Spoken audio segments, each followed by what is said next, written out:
Greetings, Church at Sun Valley and friends. Today I decided to forego the green screen and in the background and instead record this in the church offices. Now, as you can see, there's a bookcase full of books. That means I'm smart and you should listen to me.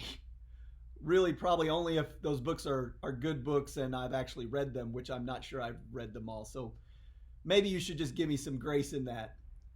But we're following up today on the new devotional series called Side Effects. And in the first part of our series, we talked about the COVID-19 virus has side effects. First, the physical side effects of literally being sick.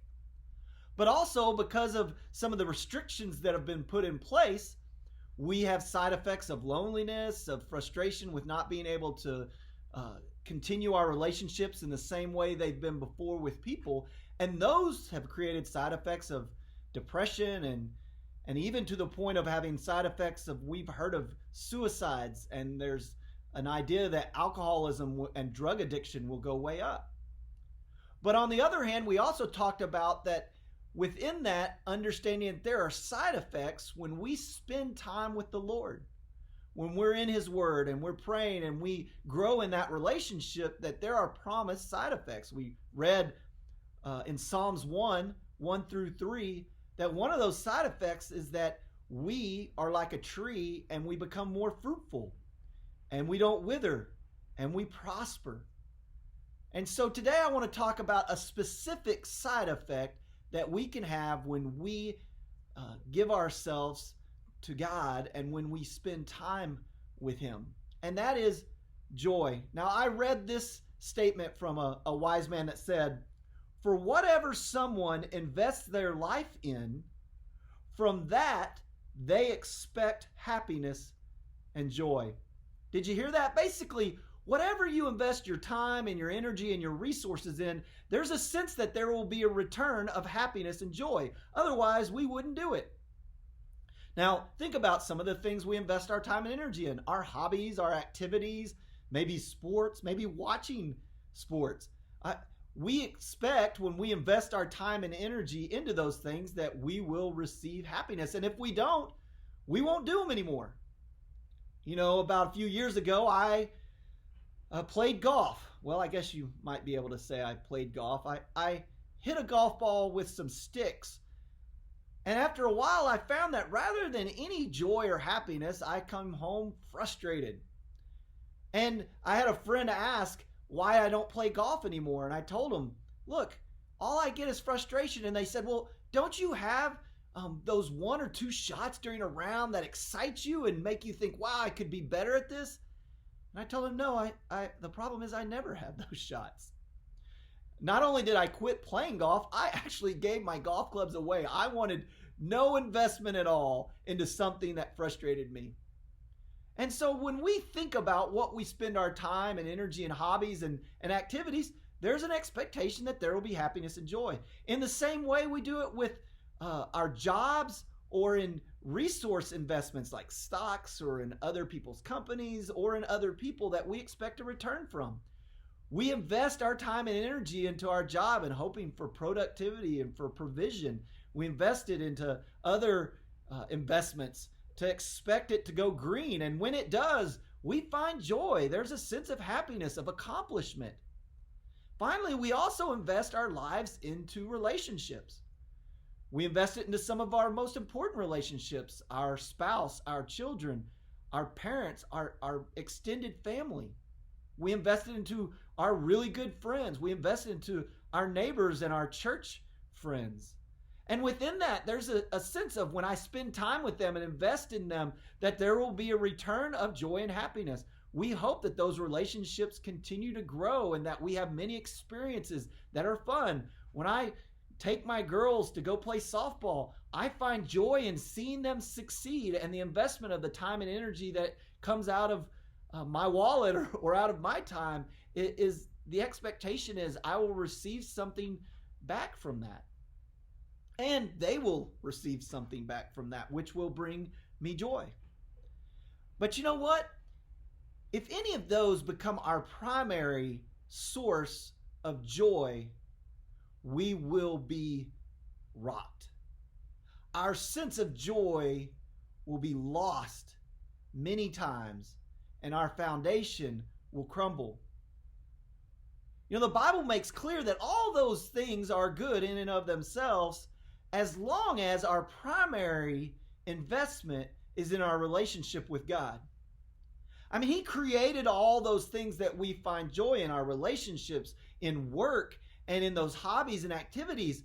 And He tells us in many places in the Bible that we should find joy in them. At the same time, they should never be where we foundationally invest our time for a permanent joy. That should only be found in our relationship with Him. You know, Jesus explains it this way in John chapter 15. He's talking to His disciples, and He says this in verse 4. He says, "Abide in me, and I in you. As the branch cannot bear fruit of itself unless it abides in the vine, so neither can you unless you abide in me." And He goes on within that chapter and talks about abiding in Him and in His love, and that in the same way He abides in His Father's love and does what His Father tells Him to do, that we should abide with Him and listen to Him as He gives us ways we should live. But He finalizes it in this side effect when we abide in Him. He says this in verse 11, "These things I have spoken to you, so that my joy may be in you, and that your joy may be made full." Did you hear that promise? When we abide in Him and when we abide in the Father, this is what we receive. His joy may be in us, and that our joy may be made full. That's where our primary joy and investment should be found. When we invest into the relationship with our Lord and Savior, when we abide with Him, His joy just in amazing ways begins to expand and increase in our lives. And we find our joy full. In the same way, His promises never fail. See, if you look back and you say, what's the problem with investing so much of our time and energy into those other temporary investments for happiness? Well, the problem is that they all at some point will fail. Those hobbies will get boring, or we may not even physically be able to do them anymore. We may choose a bad team to watch, like the Arizona Cardinals, and you may see them constantly lose, in which case you won't find any joy at all but frustration and grief. In an activity that you have, if you lose playing or doing those activities, or if you find yourself not being able to do them as well as you would like, you tend to get frustrated, and it doesn't give you joy. What about our job? If we lose our jobs, or if we're not as successful in the job as we would like, if we don't get to continue to climb the ladder, sometimes that job itself, rather than being a joy, becomes a burden, and we don't want to go anymore, and it's frustrating. Or our investments, they're great when they're green, but what happens when they're red?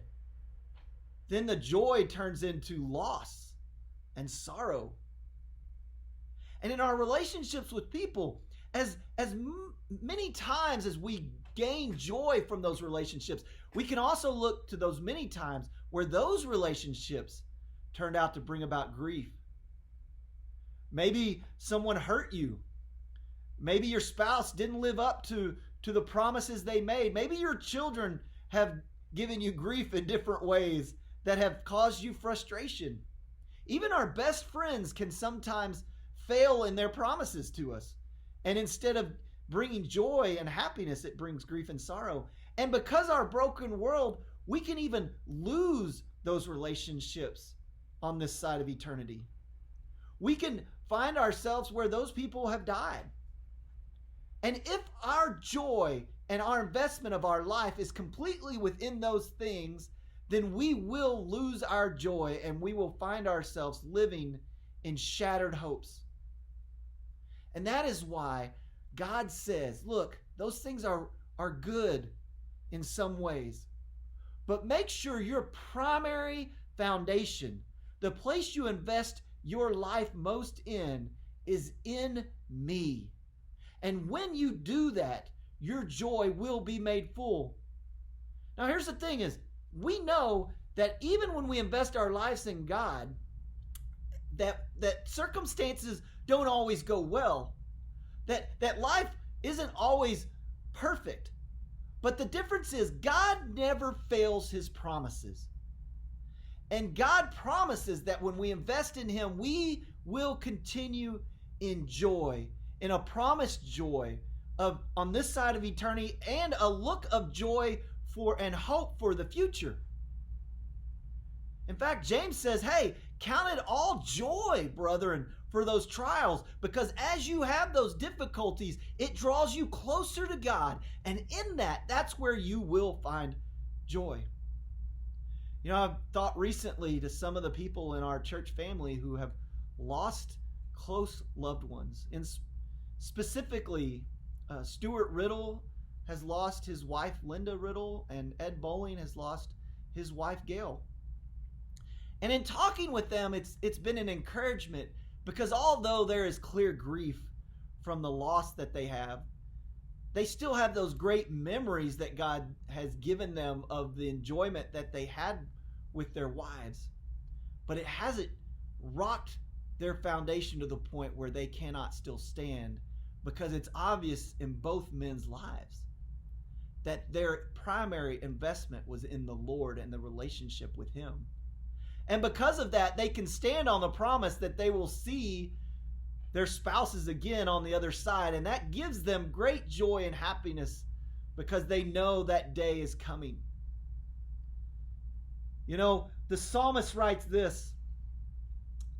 Another way of putting our joy is found in him. In Psalm 16, verse 11, the psalmist says, you, to God, you reveal the path of life to me. In your presence is abundant joy. At your right hand are eternal pleasures.